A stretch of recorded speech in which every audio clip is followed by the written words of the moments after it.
ನಮಸ್ಕಾರ ವೀಕ್ಷಕರೇ. ವಿಶ್ವವಿಖ್ಯಾತ ಮೈಸೂರು ದಸರಾದಲ್ಲಿ ಬರೋಬ್ಬರಿ 8 ಬಾರಿ ಅಂಬಾರಿ ಹೊತ್ತಿದ್ದ ಅರ್ಜುನ ಆನೆ ಸಾವಿಗೀಡಾಗಿ 1 ವರ್ಷ ಕಳೆದಿದೆ. ಅರ್ಜುನ ಆನೆಯ ಸಾವಿನ ಸುತ್ತ ಹಲವಾರು ಅನುಮಾನಗಳ ಹುತ್ತ ಬೆಳೆದಿದೆ. ಕಾಡಾನೆಗಳ ಕಾರ್ಯಾಚರಣೆ ಆರಂಭವಾಗಿದ್ದು ನವೆಂಬರ್ 23ರಂದು. ಒಟ್ಟು 2 ತಂಡಗಳಾಗಿ ಕಾಡಾನೆಗಳ ಕಾರ್ಯಾಚರಣೆ ನಡೆಸಲಾಗುತ್ತಿತ್ತು. ಒಂದು ತಂಡ ಮೂಡಿಗೆರೆ ಬಳಿ ಕಾರ್ಯಾಚರಣೆ ನಡೆಸುತ್ತಿತ್ತು.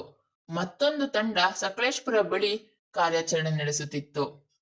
ಸಕಲೇಶಪುರ ಬಳಿ ಕಾರ್ಯಾಚರಣೆಯ ತಂಡದಲ್ಲಿದ್ದ ಅರ್ಜುನ, ಕರ್ನಾಟಕದ ಭೀಮಾ, ಧನಂಜಯ ಮತ್ತು ಪ್ರಶಾಂತ್ ಸೇರಿ ಒಟ್ಟು 6 ಆನೆಗಳು.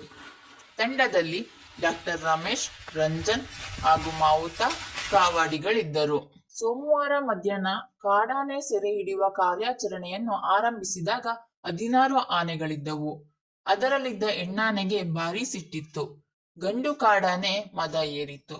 ಆದರೂ ಸಾಕಾನೆಗಳೊಂದಿಗೆ ಕಾರ್ಯಾಚರಣೆ ಮುಂದುವರಿಸಲಾಯಿತು. ಪ್ರಶಾಂತ್ ಹಾಗೂ ಅರ್ಜುನನ ಜೊತೆಗೆ ಕಾಡಾನೆ ಹಿಮ್ಮೆಟ್ಟಿಸುವ ಕಾರ್ಯಾಚರಣೆ ನಡೆಸಲಾಯಿತು.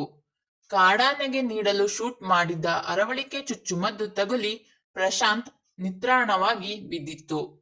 ಅರ್ಜುನ ಒಂಟಿಯಾಗಿ ಕಾದಾಟ ಆರಂಭಿಸಿದ.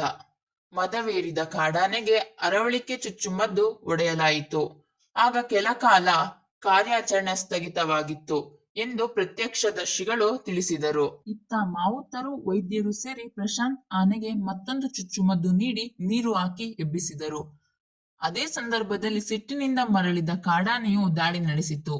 ಅರ್ಜುನ ಅದರೊಂದಿಗೆ ಒಂಟಿಯಾಗಿ ಕಾದಾಟ ಆರಂಭಿಸಿದ್ದ. ಆಗ ಅರ್ಜುನನ ಮೇಲೆ ಬೇರೊಬ್ಬ ಮಾವುತ ಇದ್ದ.